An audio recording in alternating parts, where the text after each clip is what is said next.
Sejam bem-vindos, começa agora mais um Jogo Económico. A partir de agora pode seguir-nos nas redes sociais ou no site do Jornal Económico, mas também na Bola TV. Use o hashtag Jogo Económico para comentarmos temas que vamos ter em debate. O Reino Unido marcou Portugal continental como destino não seguro e as consequências da não inclusão do nosso país neste corredor aéreo podem ser devastadoras para o turismo e, mais concretamente, para o setor do Golfo. Nesta indústria estima-se um impacto de 135 milhões de euros, mas se alargarmos essas perdas para a hotelaria e restauração, estes 135 milhões de euros terão de ser multiplicados por 10. Este será o tema da primeira parte do programa. Após o intervalo vamos olhar para o panorama dos ginásios em Portugal e como o setor do fitness está a ser afetado pela pandemia. Dou as boas-vindas a Luís Correia da Silva, Presidente do Conselho Nacional da Indústria do Golfo. Muito obrigado, Luís Correia da Silva, pela presença neste Jogo Económico. Agradeço também a presença de Luís Miguel Henrique, João Marcelino e Diogo Luís. Luís Correia da Silva, começo por perguntar, portanto, os golfistas internacionais têm um peso de 85% nos praticantes de golfe em Portugal, e dentro deste bolo dos golfistas internacionais, os britânicos têm um peso de 70%. Que impacto é que terá esta imposição do Reino Unido relativamente aos turistas que decidirem vir a Portugal passar férias, turistas britânicos, naturalmente? O CNIG representa fundamentalmente todas as empresas e os campos de golfe do país, mas nem todos são os chamados campos de golfe turístico, ou seja, os campos pay and play, porque há muitos campos que basicamente dependem dos sócios, os sócios nacionais, portugueses ou estrangeiros residentes em Portugal, e esses, o impacto desta situação não é muito significativo. Agora, nos campos chamados de golfe turístico, ou seja, naqueles que dependem praticamente exclusivamente daquilo que são os jogadores estrangeiros, e fundamentalmente no Algarve, na região à volta de Lisboa, na região do Oeste e mesmo na Madeira, o impacto desta situação é devastador. Só para dar uma ordem de grandeza, nós neste momento, o ano passado tivemos de facto receitas diretas cerca de 135 milhões de euros só de green fees e de receitas do jogo, e o impacto mais alargado, tal como disse, de cerca de 1.050 milhões de euros, ou seja, direto e indireto, induzido da economia do Golfo. Se esta situação não for alterada na próxima revisão, o que impeça e continua a ser impossível que os jogadores golfistas ingleses venham em setembro, outubro e novembro, que é outra época alta do golfe, eu diria que este ano as perdas da indústria do golfe e do golfe turístico vão ser da ordem dos entre 85% e os 90% da receita que tive o ano passado, o que é devastador para a economia das empresas e dos campos.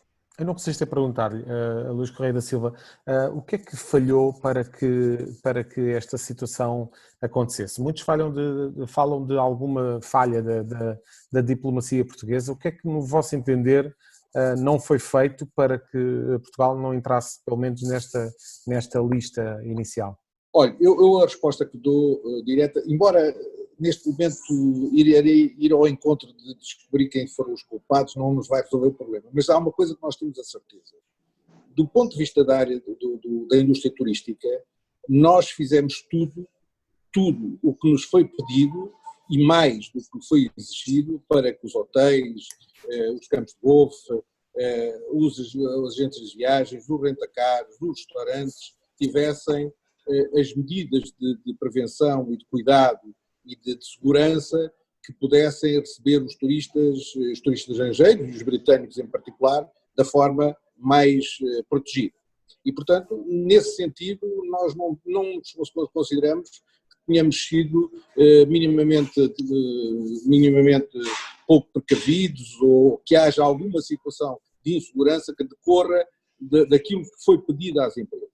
Agora, e como também não acredito numa teoria de conspiração dos ingleses contra Portugal, acho que eventualmente houve aqui alguma confiança mais de parte das autoridades portuguesas. Durante muitos meses nós andámos a dizer que éramos o destino mais seguro, que éramos a situação mais segura, que tínhamos o selo Clean and Safe e, porventura, talvez não tivéssemos ativado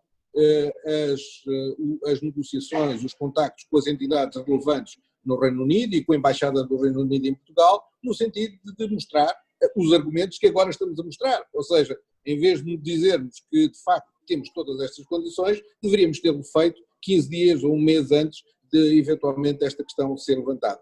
Agora, também há uma certa interrogação sobre os índices que foram utilizados, os indicadores que foram utilizados por parte das autoridades inglesas.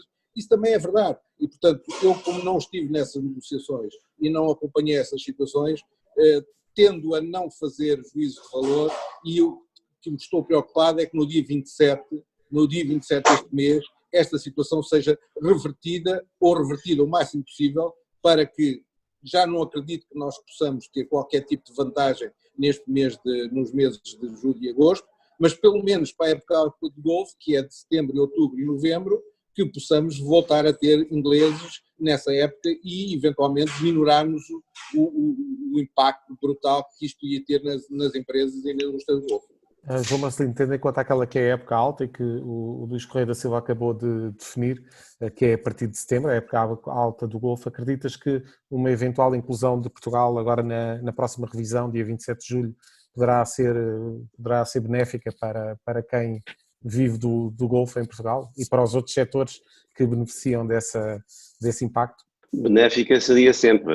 Aqui a questão é saber se vamos fazer o nosso trabalho de casa bem feito.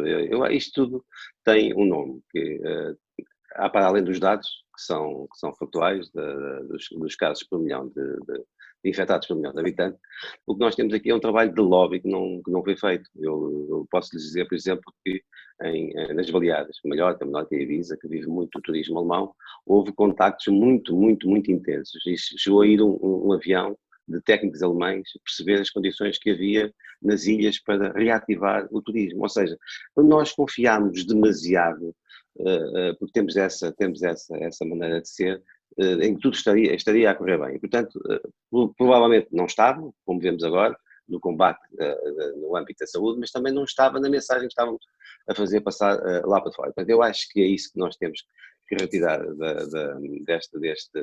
deste processo, é que em termos diplomáticos e de lobby, nós portugueses falhamos.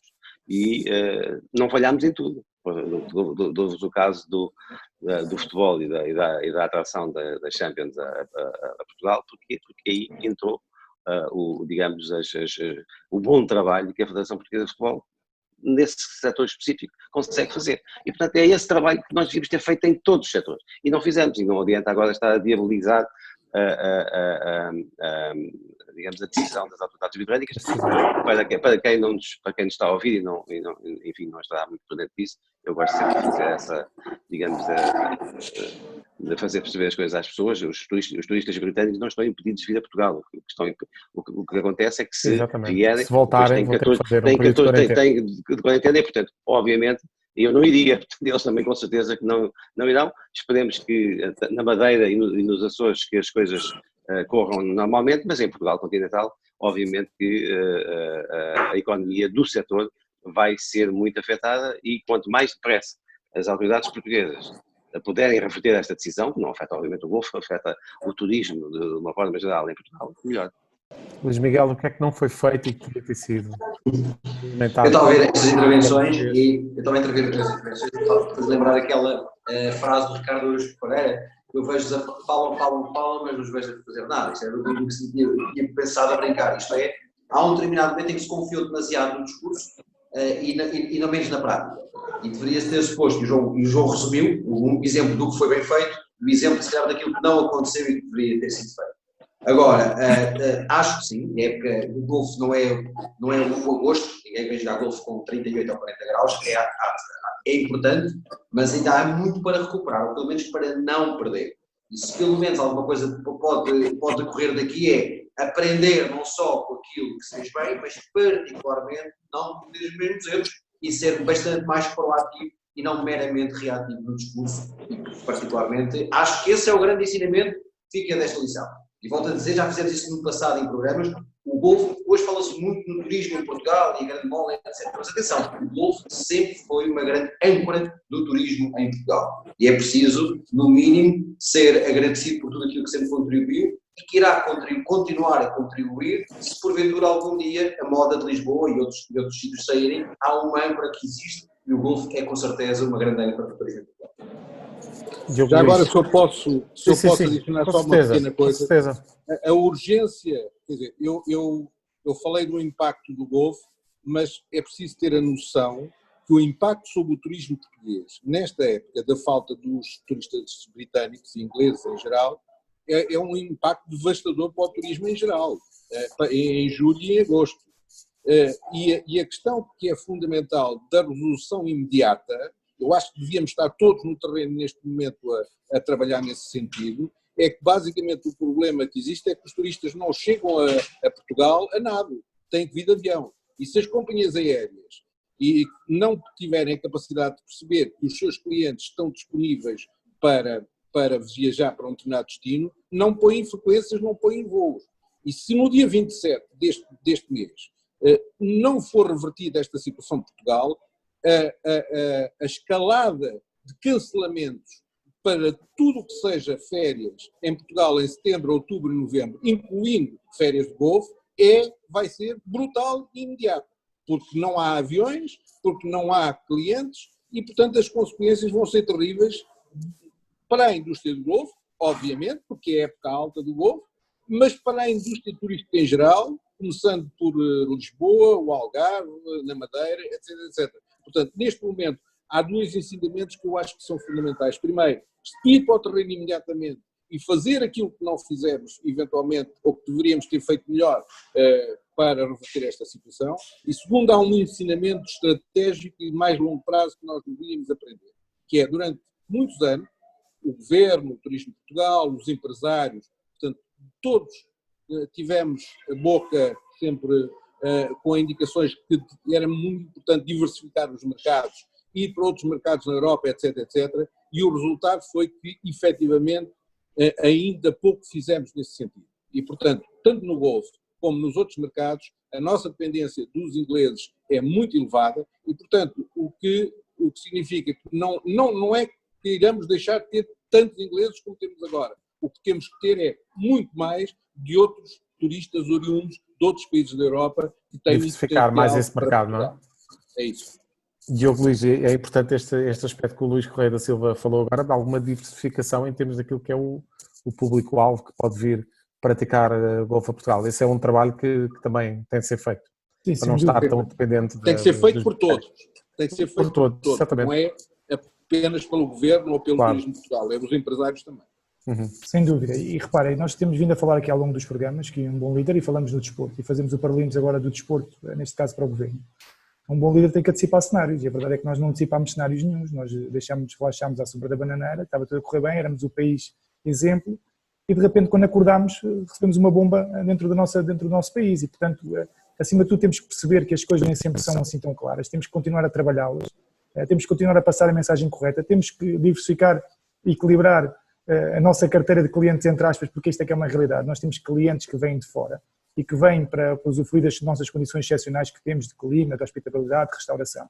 E, portanto, desse ponto de vista, não podemos adormecer minimamente, e este é um grande exemplo daquilo que aconteceu, mas muito mais do que encontrar culpados, eu acho que nós devemos preparar-nos para o futuro, preparar-nos para dia 27, começar já a preparar para dia 27, mas não só para dia 27, mas também para dezembro, para setembro, para outubro, para novembro, e pensar não só num cenário positivo, mas sobretudo também num cenário negativo. Porque se nós não pensarmos num cenário negativo e voltarmos a pensar que dia 27 isto vai ficar tudo novamente bom, o Reino Unido vai-nos novamente abrir as portas, caso isso não aconteça, se nós não anteciparmos o cenário mais negativo, as coisas vão ficar complicadas. E, portanto, desse ponto de vista, naturalmente, o ideal é continuarmos a fazer as nossas campanhas lá fora, noutros países, demonstrar as nossas valias. Temos N eventos esportivos que nos podem promover muito bem, nomeadamente a Champions League, e nós não podemos ficar só satisfeitos por receber, por exemplo, a Champions, a Final Eight. Nós temos que tirar proveito disso mesmo. E, portanto, acima de tudo é ter uma noção de que não é só no desporto que os nossos líderes não antecipam cenários. Muitas das vezes também é na política e no governo que as coisas não acontecem. Acho que é um exemplo claro de que, da forma como temos que cada vez mais nos focar naquilo que é o presente e o futuro, mas sempre pensando no ponto negativo e no ponto positivo, que se assim for, naturalmente conseguimos tirar muito mais proveito das naturais condições que nós temos no nosso país. Já agora só um pequeno detalhe de informação. Para terminar, pequeno detalhe sim. de informação, não sei se posso referir. Pode, sim, muito rápido, Luís. É interessante como os ingleses consideram que o golfe em Portugal é importante, porque de 30 eventos de golfe cancelados este ano pelo European Tour, o Portugal Masters vai realizar-se em setembro, e significa que todos os grandes jogadores europeus que eventualmente estão neste momento apostados a retomar a sua atividade vão estar em Portugal, em Vila Moura, no Vitória Golf Course, entre 9 e 13 de setembro deste ano, reafirmando a importância que o golfe tem no Reino Unido, o golfe português tem no Reino Unido. Muito bem. Luís Correia da Silva, muito obrigado então pela presença neste jogo económico. Já a seguir vamos perceber como vão os ginásios recuperar dos efeitos da pandemia. É já a seguir.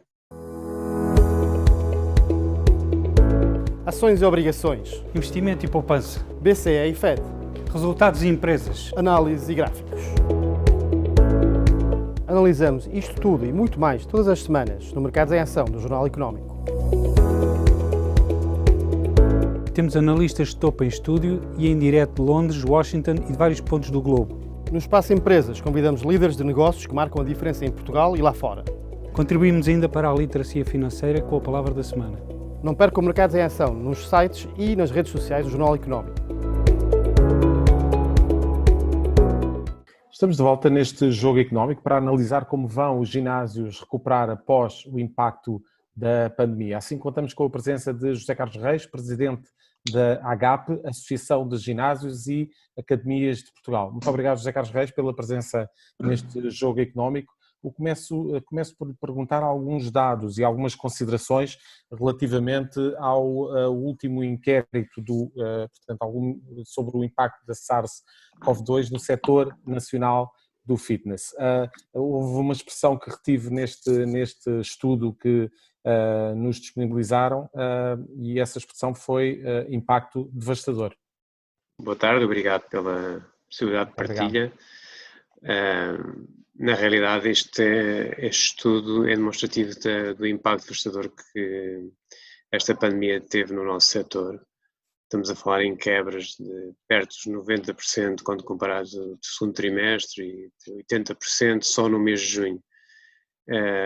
Nós no mês de junho já dávamos os clubes praticamente todos abertos, 95%, e portanto uma quebra de faturação de 80% é uma coisa impensável, não é? E portanto nós estamos muito, muito apreensivos com o futuro do setor do fitness em Portugal, e para nós é uma situação muito preocupante. As notícias ainda por cima dia a dia não são nada animadoras, com notícias muito contraditórias que nos preocupam imenso e vai fazer com que o restabelecimento da confiança por parte dos nossos clientes seja mais demorada no tempo e portanto temos um período futuro muito, muito difícil para este setor. José Carlos, neste estudo vocês colocam aqui alguns números daquilo que representa o setor do fitness para a economia nacional e provavelmente são números que não são do conhecimento das pessoas. A verdade é que estamos a falar de 1.100 clubes espalhados por Portugal continental e ilhas, 80% correspondem a micro e pequenas empresas. Este é um aspecto muito importante para perceber também de que forma é que os ginásios conseguem dar resposta a estas dificuldades. Depois temos aqui então 17 mil empregos diretos, 50 mil indiretos e é uma área da economia que representa 300 milhões de euros de faturação anual. De facto estamos a falar de valores impactantes que também, de certa forma, e o José Carlos já dirá se é assim ou não, refletem aquela que é a maior apetência neste momento dos portugueses pela prática do exercício físico. A verdade é que estamos a falar de um setor que tem aqui um impacto muito grande. Este aspecto de muitas vezes estes clubes serem geridos por elementos da mesma família gera de facto grandes dificuldades porque estamos a falar de um agregado familiar que depende daquele espaço comercial. O que lhe pergunto é que feedback é que tem da parte destas empresas relativamente à forma como vão lidar com este novo normal, com o mundo pós-pandemia, onde naturalmente os ginásios vão ter que ter enormes preocupações quando estiverem a 100%.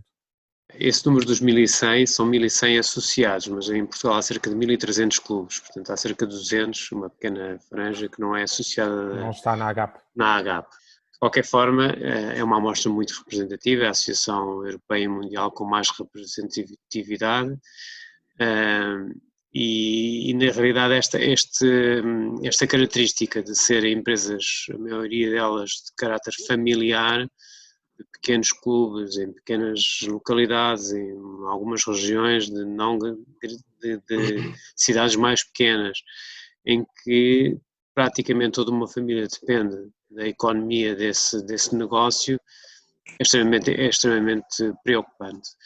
E eu penso, nós já temos uma fase em que estávamos mais otimistas, pensávamos que isto eventualmente, se fosse ultrapassado este medo, não é? Fosse ultrapassado mais rapidamente, mas parece-nos que neste momento a situação não será assim, e tudo o que nós possamos fazer para ajudar a restituir esta confiança nos nossos clientes é essencial. Portanto, nós, não tenho dúvidas, somos os setores mais bem preparados a nível da operação. Todas as pessoas têm que ser certificadas, ou seja, não têm que ter o seu certificado para trabalharem.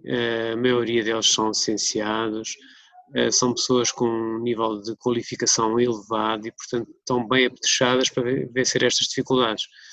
Agora, de forma genérica, de forma geral, neste momento há um problema, quer dizer, as grandes cidades estão praticamente desertas,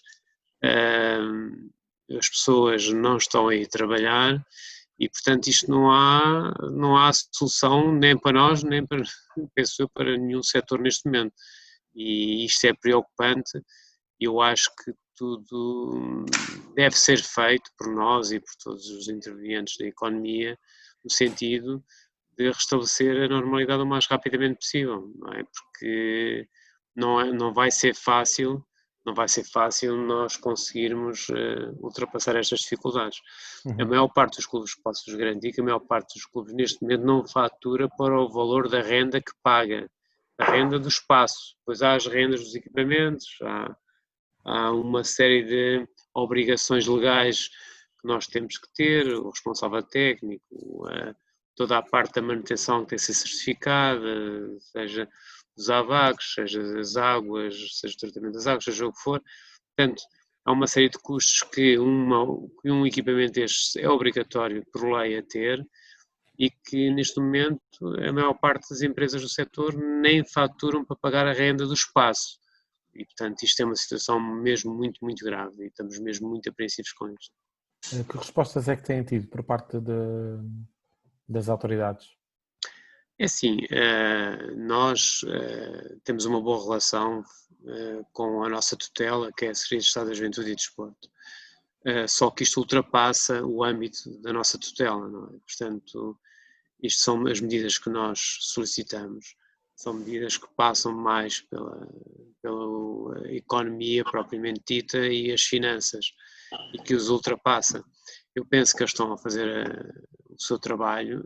Nós também temos tido reuniões, quer com o Secretário de Estado dos Assuntos Fiscais, quer com o próprio Ministério da Economia, e portanto, estamos a tentar ter medidas específicas para este setor, porque neste momento não é de forma nenhuma viável, nem a curto nem a médio prazo. A breve prazo, imagino que sejam necessárias aqui algumas ajudas mais prementes para estas empresas. No entanto, se calhar a médio e longo prazo, vocês falam aqui de algumas mudanças, portanto, de índole fiscal, que já são são bandeiras já com alguns anos, nomeadamente esta medida da descida do IVA no exercício físico. Acredita que quando houver condições e provavelmente no próximo Orçamento de Estado terá de ser obrigatoriamente pensada esta medida para ser incluída no Orçamento? Veja, nós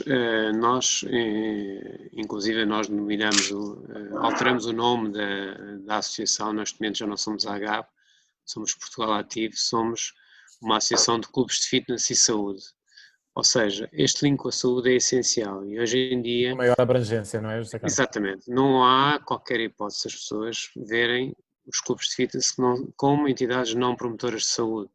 E, portanto, nós hoje temos técnicos habilitados nos clubes para todas as situações, para adequar o exercício a qualquer situação de qualquer pessoa, tenha qualquer tipo de doença.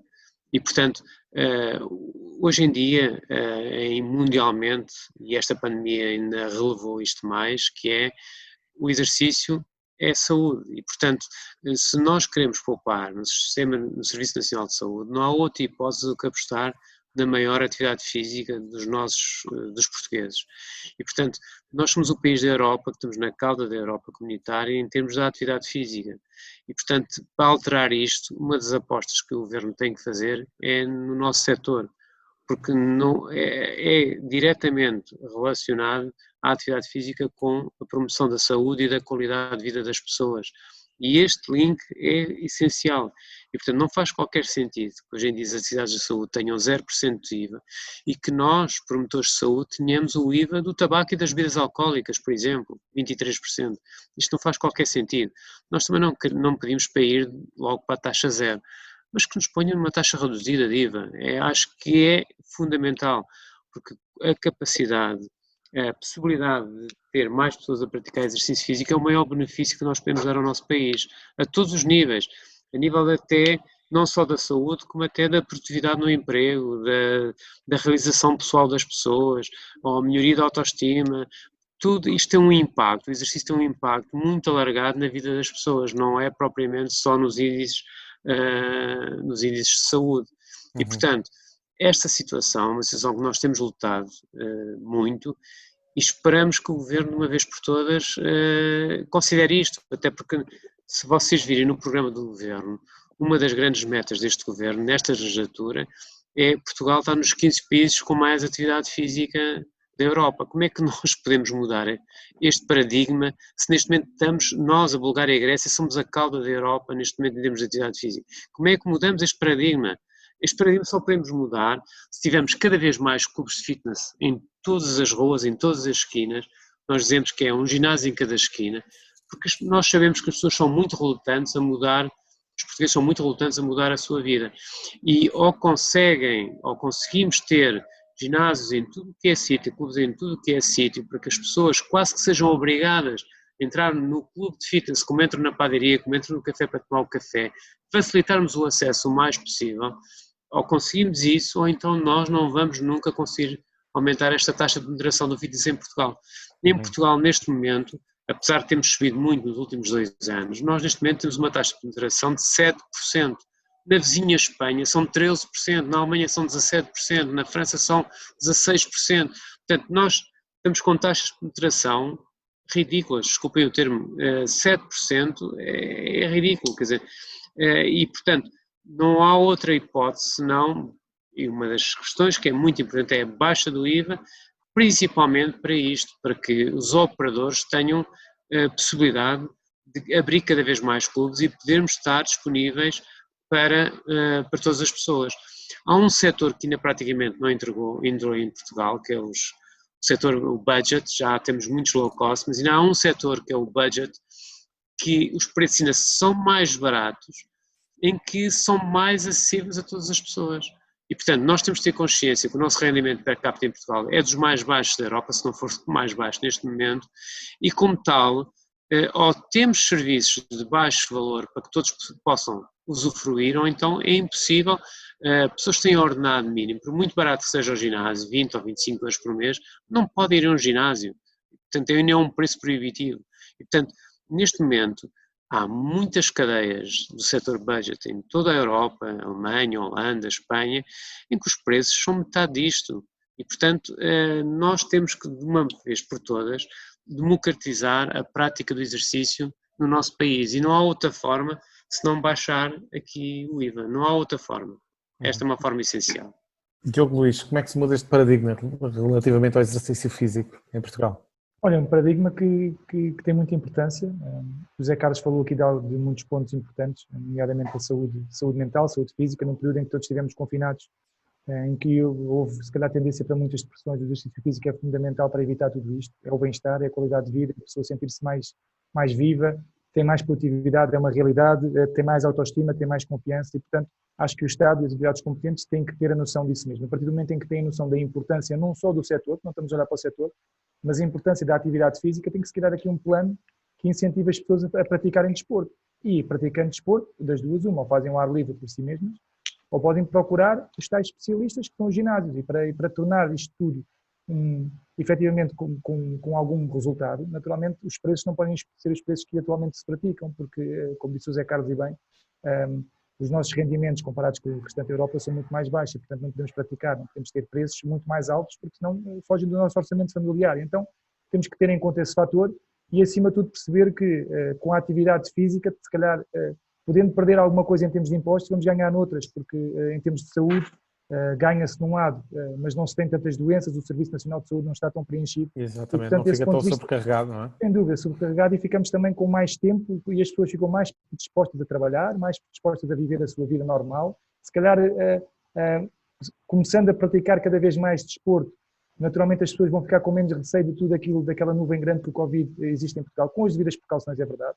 Um dos grandes entraves que eu vejo no meio de tudo isto são as medidas de segurança. Hoje em dia é difícil, estamos em espaços fechados e, portanto, o meu conselho é seguir aqui um bocadinho aquilo que o Luís Miguel Henriques diz para o futebol: criatividade e imaginação. Eu acho que o setor do fitness tem que ter muita criatividade e imaginação se quer dar a volta por cima. Não é só chamar as pessoas para dentro do ginásio e tentar fazer aulas à distância, através das redes sociais, como nós estamos aqui a ver, puxá-las para fora, para a rua, enfim, mas tem que ter esse dinamismo e tem que ser essa percepção, porque se não tiver, vão acabar por ficar cada vez mais enterrados, cada vez vai ser mais difícil sair do buraco. E, portanto, não só tem que ter a ajuda do Estado, e quando eu digo ajuda, entre aspas, é uma ajuda no sentido de proporcionar condições para que as pessoas vão aos ginásios, depois também tem que haver a percepção de parte dos ginásios que tem que fazer algo mais daquilo que vinha sendo feito, para não só para atrair, mas para fazer com que as pessoas percebam a vantagem que a atividade física representa nas suas vidas. E aproveito para ouvir o Luís Miguel Henrique relativamente ao repto do Diogo Luís. Criatividade e resiliência, Luís Miguel. Tens duas coisas, nem mais. Há negócios que o pós-Covid vão ter que se reinventar. E com uma questão que é, não têm tanto tempo assim. Há um conjunto de medidas que a Portugal Ativo e os seus associados podem tentar esperar, mas porque dependem de terceiros, podem tentar fazer o seu trabalho, mas não depende deles. Mas há outra questão que é o que é que neste momento poderá eventualmente ser feito para minimizar o impacto, será sempre enorme, até porque, se juntarmos agora aqui um conjunto de vetores, portanto, se nós olharmos para as projeções, quer do Banco de Portugal, quer da Comissão Europeia, para aquilo que será a contração do nosso produto interno bruto, nos próximos tempos levará, com certeza, a um aumento de desemprego, a uma redução de tudo aquilo que seja a capacidade de riqueza que o país produz e obrigatoriamente muito riqueza. Ou seja, vai haver menos poder de compra do que já existe. Tu não consegues transferir e, neste momento, a grande parte dos ginásios continuam a ter os seus custos. Se têm menos gente ou se têm menos pessoas por aula, têm menos capacidade de diluir esses custos, teriam que, em teoria, fazer aumentar o custo do serviço, que não vão conseguir. Ora, se não vão conseguir, esta questão da redução do IVA é da mais elementar justiça a vários níveis, seja por trás do racional económico, seja por trás do racional de saúde, seja até pelo aquilo que gera em termos de poupança a nível de remédios, a nível de médicos, a pressão sobre o setor público, etc. Tudo isso faz sentido. E há mais um ainda. Portugal, em termos de posicionamento enquanto marca de turismo, cada mais tem ligado a sua marca Portugal ao desporto, ao entertainment, a um lifestyle. Ora, se nós conseguimos cada vez mais transformar estes 7%, que é a taxa ridícula que foi acredita pelo Presidente da Portugal, temos a Carlos Reis, numa taxa maior, nós vamos continuar a aumentar a nossa capacidade de captação em mercados e nichos de mercado do turismo que são extremamente importantes. Há uma coisa que me preocupa em relação ao ginásio, eu tenho alguns clientes como tal e sei exatamente o que estou a conversar. Alguns têm zonas exteriores que têm sabido trazer as aulas do indoor para o outdoor e conseguem mesmo assim trabalhar. Mas isso em novembro, dezembro vai terminar. Há aqui uma janela de tempo de 4, 5 meses para tentar perceber qual é que vai ser o futuro destas unidades económicas, destes clubes de fitness e destes ginásios, porque ainda que alguns estejam a conseguir ajustar ao mínimo, a partir de outubro, novembro, a alteração das condições climáticas, o agravamento das condições, até pelo nosso... o difícil às vezes de atravessar a rua ou de apanhar um pouco de chuva ou ter que largar o carro, quanto mais fazer aulas ao ar livre. Isso vai terminar dentro de pouco tempo e há um desafio enorme, posso dizer, para que se possam se reinventar com aquilo que podem neste momento fazer, que é muito pouco. O Estado realmente a este setor tem que dar alguma atenção, porque dá para ganhar mais no presente e poupar mais no futuro. João Marcelino, queria-te ouvir para fechar então esta segunda parte. Queres ouvir sobre isto tudo? Sobre este tema, vamos lá ver. A importância da descida do IVA no exercício físico em Portugal. Eu parece-me que neste momento estamos na fase, não só nos ginásios, como na economia em geral, estamos na fase da sobrevivência. Portanto, neste caso específico, me parece que períodos de carência, tanto do ponto de vista da fiscalidade como de utilização de contratos com prestadores de equipamentos, vai dar todo o sentido que haja aí uma articulação. Eu, em termos de longo prazo, olho para este setor percebendo que só há uma coisa que pode vir a ajudar, que é a vacina. Enquanto não houver vacina, as pessoas, mesmo que estejam garantidas algumas condições de segurança, não querem contacto e, portanto, não vão voltar tão rapidamente assim. Em termos de médio e longo prazo, eu acho que, obviamente, que o exercício físico é uma questão de saúde, mas não é só a questão do ginásio, isso tem que ser articulado com o desporto escolar, com o desporto sénior, com a atividade associativa e federativa, tudo tem que fazer parte de um edifício de investimento para que, obviamente, os portugueses tenham mais saúde. Mas eu, como digo, volto aqui, neste momento, a questão parece-me, por aquilo que ouvi do José Carlos Reis, é de sobrevivência. E aí, obviamente, que o Estado tem que participar, porque não me parece que a curto prazo a atividade se consiga reinventar de tal forma, porque mesmo estas questões que falava o Luís Miguel Henrique de levar a atividade para a rua, tudo isso hoje esbarra numa decisão individual que me parece altamente penalizadora, que é as pessoas não querem estar em contacto com os outros, querem minimizar as possibilidades de doença e, portanto, estamos aqui num momento que eu digo em que a palavra que tem que ser utilizada é a palavra da sobrevivência. E essa passa por uma compreensão do Governo em relação às dificuldades concretas do presente. José Carlos Reis, gostaria de agradecer então a presença neste Posso só dizer aqui uma coisa? Sim, com certeza, para fechar. Há aqui um tema que eu gostava de vos dizer, que é o seguinte: há outra das nossas medidas, que é uma medida essencial, que é a questão de aquilo que as pessoas pagam nos clubes de fitness ser benefício em sede IRS, Exato. em sede fiscal em sede IRS. Isto na Alemanha, no ano em que foi adotado, houve um crescimento de 7% de taxa de penetração, e nós já dissemos isto. Isto é um benefício fiscal que, em termos de efeitos da receita fiscal para o Estado, é mínimo, mas que é a assunção da próprio Estado em que o exercício é um benefício para a saúde das pessoas. Isto muda o mindset todo. Porque vocês vejam uma coisa, o que está-se a passar em Portugal praticamente não está a acontecer em nenhum país da Europa. Isto é que é muito grave. Porque nós estamos a assistir em Espanha, por exemplo, na própria República Checa foi o primeiro país a abrir os ginásios, na Holanda, em França, todas as semanas há um incremento de frequentadores dos ginásios. E nós em Portugal não conseguimos, nós abrimos com 20%, 30% e não conseguimos subir. Portanto, nós somos um país que culturalmente odeia o desporto, não está formatado para o desporto e para a atividade física. E esta mentalidade é fundamental que nós a quebramos e que o Governo tenha uma intervenção direta sobre isto. E esta questão dos benefícios em sede de IRS também é outra medida que podia ser o Governo assumir perante todos os portugueses que isto é uma atividade que tem benefícios para a saúde, dá benefício em termos de IRS. Vejam que nós somos, na realidade, em termos de atividade física e no desporto, seja o que for, o João Marcelino falou nisso e muito bem, somos dos países mais incultos em termos europeus e isso é uma questão que é gravíssima e que este Governo tem de tratar quanto antes. É fundamental. Muito bem, fica o desafio. José Carlos Reis, mais uma vez, muito obrigado então pela presença neste jogo económico, muito obrigado. Já a seguir vamos para as escolhas de Luís Miguel Henrique, Diogo Luís e João Marcelino. Já a seguir. Estamos de volta então para as escolhas da semana. Esta semana começamos com o João Marcelino. João, o teu número 50. Sim, para falar da contratação de Noah Holmes, que é um norueguês pelo Vitória de Guimarães. O Vitória de Guimarães tem tido e eu quero fundamentalmente falar da política desportiva do Guimarães do futebol, que passa pela contratação do Marcus Edwards, que tem feito uma excelente temporada e já parece que está a ser requisitado do país onde veio, a Inglaterra.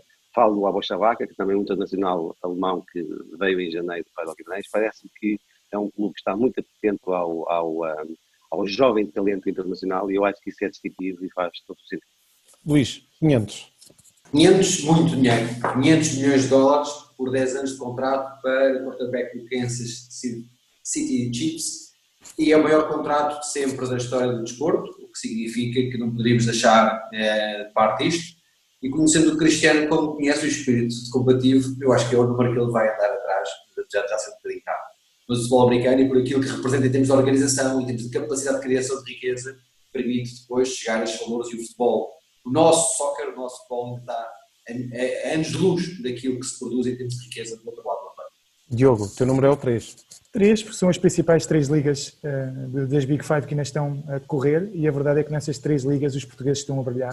Gonçalo Guedes, um grandíssimo golo contra o Granada, o Cristiano Ronaldo, um grandíssimo golo contra o Turino, e depois contra o Milão também marcou, assim como o Rafael Leão, e depois o Bruno Fernandes a ganhar cada vez maior destaque em Manchester United. Portanto, os portugueses a demonstrarem o seu valor, a sua qualidade, e a imporem-se com toda a qualidade e com toda a vantagem dentro destas grandes ligas europeias. O teu protagonista, Nuno Espírito Santo. O Nuno Espírito Santo faz 150 jogos da Premier League, não é qualquer treinador que tem essa marca, e a verdade é que entrou no Wolverhampton na segunda liga, subiu como campeão, o ano passado ficou em 7º lugar, este ano está em 6º, está a fazer um trajeto fantástico, com um dos orçamentos que não é dos maiores dentro da Premier League, e que tem vindo a valorizar os jogadores que inclusive em Portugal eram segundas escolhas, têm-se valorizado muito em Inglaterra, e portanto destacar aqui mesmo numa semana em que foi derrotado pelo Arsenal por 2-0, acaba por valorizá-lo, sobretudo pelos jogos que tem na Liga dos Campeões, pela marca que atingiu e também pela qualidade que tem vindo a demonstrar. Luís, Veríssimo, é a tua escolha da semana. Porque de junto passou o treinador principal, treinador com algumas da mesma equipa técnica, mas conseguiu um resultado muito importante, moralizador, pelo menos para aquilo que se resta do final do campeonato para o Benfica. Acho que, nomeadamente, tenho alguma expectativa para ficar numa equipa técnica do próximo ano, como treinador da casa, imagino eu, e estou curioso de perceber como é que é feita essa conciliação com o Minervino Pietra, porque normalmente os clubes têm um treinador de casa, mas não têm dois. Não sei exatamente se isso irá acontecer ou como irá conjugar essas duas caras na futura equipa técnica do Benfica. João, terminamos com a bandeira achadrezada. Fernando Alonso, é a tua escolha. Sim, o regresso 2 anos depois à Fórmula 1 é um regresso arriscado para a Renault, onde ele, aliás, foi campeão em 2005 e 2006. Relembro que só Niki Lauda e Alan Prost é que conseguiram regressando voltar a ser campeões. Raikkonen, Schumacher, por exemplo, não conseguiu, mas é com certeza um objetivo que financeiramente é bem pago para um homem que é um as do volante. Aliás, ele, neste período em que esteve afastado da Fórmula 1, ganhou as 24 horas de Le Mans, ganhou também em Daytona, enfim, tem mantido a sua atividade. É uma das notícias da semana, é um bom regresso para quem gosta de Fórmula 1. Muito bem. João Marcelino, Luís Miguel Henrique e Diogo Luís, muito obrigado pela presença neste Jogo Económico. Voltamos para a semana com os números que contam dentro e fora das 4 linhas. Até para a semana.